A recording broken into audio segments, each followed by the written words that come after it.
반갑습니다. 원빈입니다. 세상의 모든 지식을 출세간의 지혜로 꽃피우기 위한 공부, 원빈 스님의 도서관, 환희미소 시간입니다. 오늘은 법구경 이야기 17번째 인연담 읽겠습니다. 쫄라빤따까 장로의 깨달음. 부처님께서 웰루아나 사원에 계실 때 쫄라빤따까와 관련해서 개송 25번을 설하셨다. 주석 읽겠습니다. 쫄라빤따까 80명의 대장로 중의 한 분이며 마음으로 만든 몸을 창조하는데 제일이다. 그는 길 위에서 태어났기 때문에 빤따까, 길이라는 이름을 얻었다. 여기 법구경 주석서에 그가 깨달음을 얻는 과정이 자세히 설명되어 있다. 그는 빠두무따라 부처님 당시에 제가불자였는데 비구 중 한 분이 마음으로 수많은 분신을 창조하는 것을 보고 자기도 그렇게 되겠다고 서원을 세웠다고 한다. 그는 까사파 부처님 당시에 출가하여 흰색 가시나 수행을 2000년 동안 하였다고 한다. 쫄라빤따까 장로는 색계선정과 사마타 수행에서 최고였으며 형 마빤따까 장로는 무색계선장과 윗바사나 수행에서 최고였다.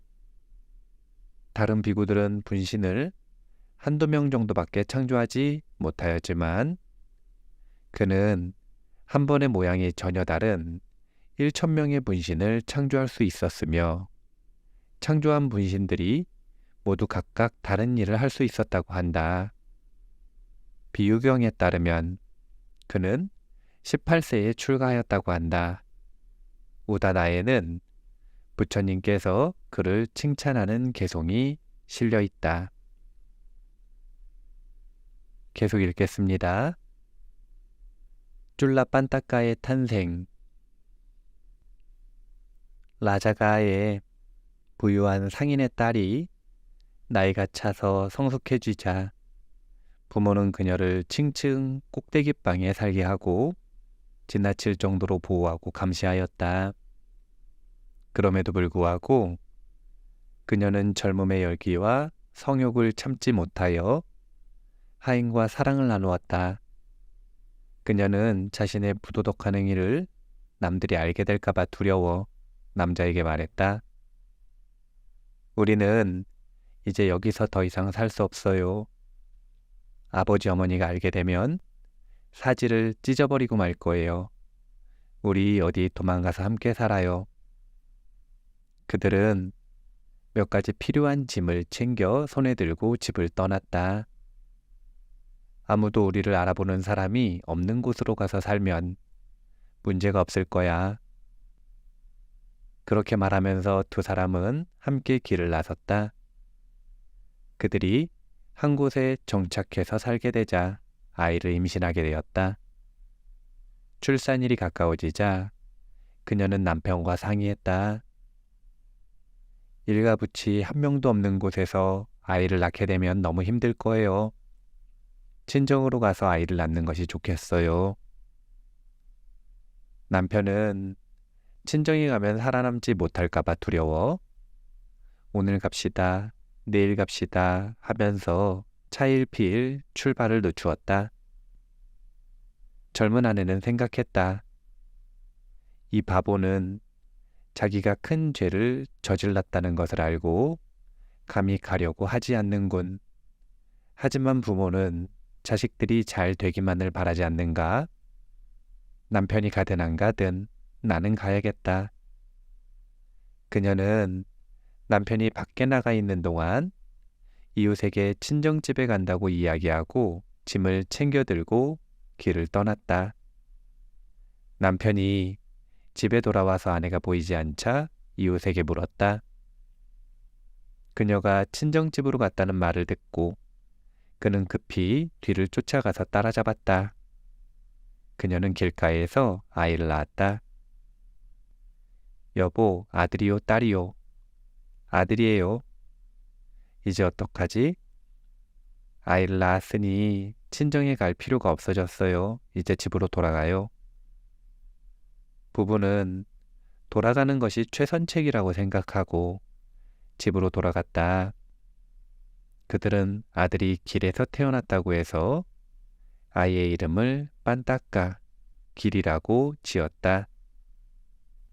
얼마 지나지 않아 그녀는 둘째 아이를 가졌다. 첫째 아이를 낳을 때와 똑같은 일이 벌어졌다. 둘째 아이도 길에서 태어났기 때문에 그들은 큰 아이를 마하빤따까라고 부르고 둘째 아이를 쫄라빤따까라고 불렀다.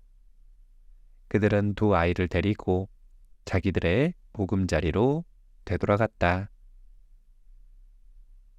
마하빤따빠가 자라서 소년이 되었을 때 그는 다른 아이들이 삼촌, 할아버지, 할머니에 대해 이야기하는 것을 듣고 어머니에게 물었다. 어머니, 다른 아이들은 할아버지와 할머니에 대해 이야기하는데 우리는 친척이 없어요. 아들아, 우리에게도 친척이 있지. 라자가의 부자 상인 할아버지와 많은 친척들이 살고 있단다. 우린 왜 거기 안 가요, 어머니? 그녀는 적당히 얼버무릴 수밖에 없었다. 하지만 아들이 자꾸 똑같은 질문을 되풀이하자 그녀는 결국 남편에게 말했다. 애들 때문에 아주 피곤해요. 아버지 어머니가 설마 우리를 산채로 잡아먹기라도 하겠어요? 아이들을 데리고 친정에 가보는 게 어떨까요? 나는 감히 직접 만나지 못하겠소. 하지만 거기까지 데려다 줄 수는 있소. 좋아요. 라자가에 가서 부모님을 만나볼 수 있는 좋은 방법을 찾아봅시다. 그들은 아이들을 데리고 라자가로 가서 성문 근처에 있는 여행자 숙소에 머물렀다. 그녀는 심부름꾼을 시켜 친정부모에게 자신과 아이들이 라자가에 왔다는 말을 전했다. 친정부모는 이 소식을 듣고 생각했다. 수없는 윤회를 지나오면서 자식이 없었던 적도 있었을 것이다. 그러나 딸년이 우리에게 준 상처가 너무 깊어 두 번 다시 보기 싫다. 딸년에게 어디 가서 먹고 살 만한 돈을 주어 보내버리자. 그러나 애들은 무슨 죄가 있겠는가? 이리로 보내라고 해서 우리가 기르도록 하자. 친정부모는 딸에게 돈을 보냈다. 두 사람은 보내온 돈을 받고 아이들을 친정부모에게 보냈다. 그래서 아이들은 외할아버지 집에서 자라나게 되었다. 쫄라빤따까는 너무 어렸지만 마빤따까는 할아버지를 따라서 부처님께 가서 법문을 듣곤 했다. 자주 법문을 듣게 되자 마빤따까는 출가하고픈 생각이 일어나 할아버지에게 말했다. 허락하신다면 출가하고 싶어요. 얘야, 그게 정말이냐? 내가 출가한다는 말만큼 나를 기쁘게 하는 말도 없단다. 출가를 허락해달라고? 암 좋고 말고 출가를 허락하마. 비구가 된 쫄라빤따까. 할아버지는 마빤따까를 데리고 부처님께 다가가 삼배를 올리자 부처님께서 말씀하셨다. 장자여, 손자를 얻었는가? 부처님이시여, 그렇습니다. 제 손자가 부처님께 출가하고 싶다고 합니다. 부처님은 탁발하며 두타잉을 하는 장로에게 아이를 출가시키라고 지시했다. 장로는 수행 주제로 몸의 32부분 중에서 처음 5가지를 가르치고 나서 머리를 깎아주고 출가시켰다. 소녀는 여러 안거를 지내면서 경전을 외우고 비구계를 받고 바른 마음가짐으로 열심히 수행 정진하여 아라한이 되었다. 마하빤타카가 무색계 선정에 들어 행복을 즐기거나 열반을 대상으로 하는 과삼매에 들어 행복 속에 세월을 보내다가 문득 동생에게 생각이 미쳤다. 주석 읽겠습니다.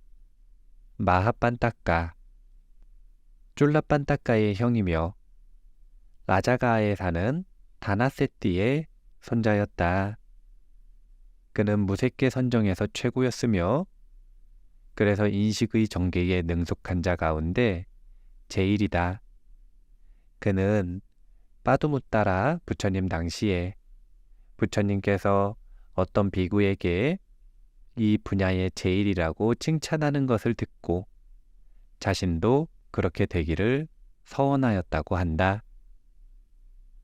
계속 읽겠습니다. 쫄라빤타카에게도 이런 행복을 경험하게 하는 것이 어떨까? 그는 할아버지에게 가서 말했다. 장자여, 허락해 주신다면 쫄라빤타카를 출가시키고 싶습니다. 좋습니다, 스님. 당장 출가시키시오.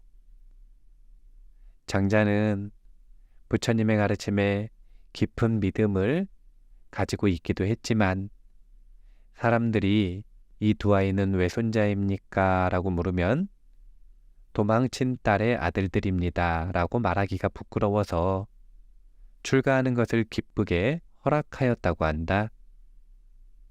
마하빤타카는 동생 쫄라빤타카를 출가시켰다. 그러나 쫄라빤타카는 머리가 둔해 4개월 동안 단 한 구절도 외우지 못했다. 이른 아침 붉은 연꽃이 향기를 머금고 꽃을 피우듯이 하늘에 밝게 빛나는 태양처럼 눈부시게 빛나는 부처님을 보라.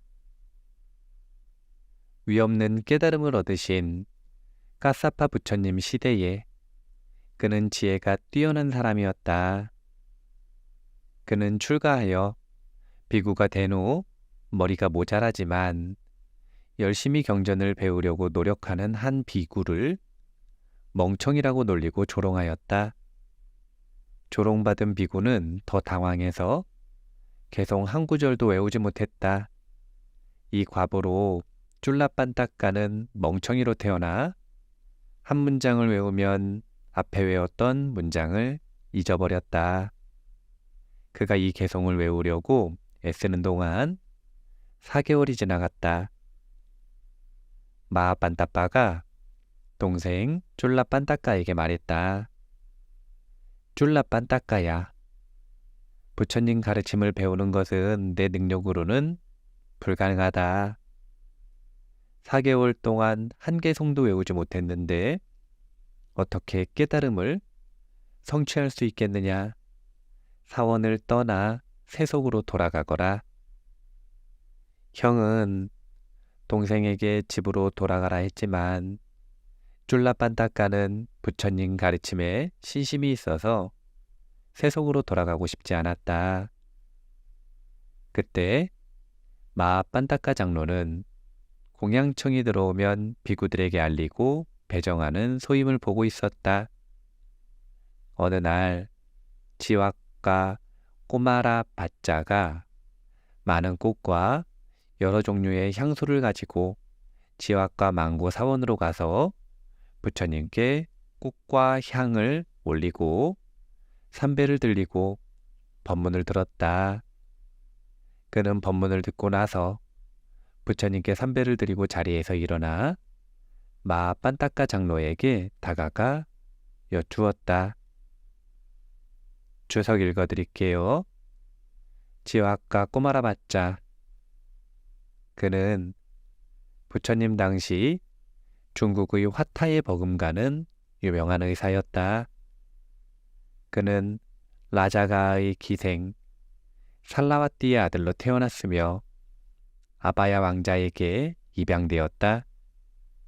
그는 자신의 출생 비밀을 알게 되자 딱가실라로 몰래 가서 7년간 의학 수업을 받았으며 최고의 명의가 되어 빈비사라 왕과 부처님과 스님들의 주치의가 되었다. 지휘학과가 유명해지자 많은 환자들을 치료하느라 항상 바빴다. 하지만 바쁜 와중에도 스님들에 대한 치료를 게을리하지 않았다. 그러자 많은 사람들이 임시로 출가하여 병을 치료하고 환속하는 일이 많았다. 그래서 그는 부처님께 나병, 종양, 피부병, 결핵, 간질병 등이 있는 사람을 출가시키지 말도록 요청하였고 부처님께서는 그의 요청에 따라 이를 금했다. 그는 수다원과를 얻고 부처님을 하루에 2번 칭견하고 싶었으나 웰루아나가 너무 멀어 자신의 집 가까이에 있는 자기의 망고숲에 사원을 지어 승단에 기증하였다. 그를 사람들에 의해서 사랑받는 자 가운데 제일이라고 부처님께서 칭송하셨다. 율장 대품 제8 가사편에 지휘학과의 일대기가 자세히 언급되어 있다. 주석 하나 더 읽겠습니다. 지휘학과 망고숲. 지휘학과 소유의 망고숲으로 라자가 있다. 그는 이곳에 사원을 지어 승단에 기증했다. 아자타사뚜 왕이 부처님을 방문하고 사문과경을 들은 곳이다. 이 망고동산은 마타쿠치에서 가까이 있다. 마타쿠치는 기차쿠타 아래에 위치한 야생동물 보호구역으로 부처님께서 이곳을 지나시다가 데와다타가 굴린 바위에서 나온 파편으로 발을 다친 곳이다. 이때 부처님께서는 지휘학과 망고숲에 있는 사원으로 옮겨져 지휘학과의 치료를 받았다. 계속 읽겠습니다. 존자님, 이 사원에 부처님과 함께 살고 있는 스님이 몇 분이나 됩니까? 500분입니다. 존자님, 내일 부처님과 스님들을 모시고 저희 집에 오셔서 공양하시기 바랍니다. 제가 신도여, 쫄라빤따까는 어리석고 멍청하고 지혜가 성숙될 가능성조차 없습니다. 그를 빼고 나머지 모든 스님들을 모시고 가도록 하겠습니다. 쫄라빤따까는 이 말을 듣고 생각했다. 장로는 모든 스님들의 공양청을 받아들이면서 고의적으로 나를 제외시켰다. 의심할 여지 없이 형의 애정은 식어버렸다. 여기에 머문들 무슨 이익이 있겠는가? 속인의 삶으로 돌아가서 공양이나 올리고 공덕이나 쌓으면서 한 세상 살다 가야겠다. 다음날 아침 일찍 그는 환속할 생각으로 방문을 나섰다. 아침 일찍 부처님께서도 세상을 살피다가 형제의 일을 아시고 쫄라빤따까가 나서고 있는 산문으로 미리 가서 경행하고 계셨다. 오늘 법구경 이야기 17번째 인연담 첫 번째로 다 읽었습니다. 세상의 모든 지식을 출세간의 지혜로 꽃피우기 위한 공부 원빈 스님의 도서관 환희미소 시간이었습니다. 감사합니다.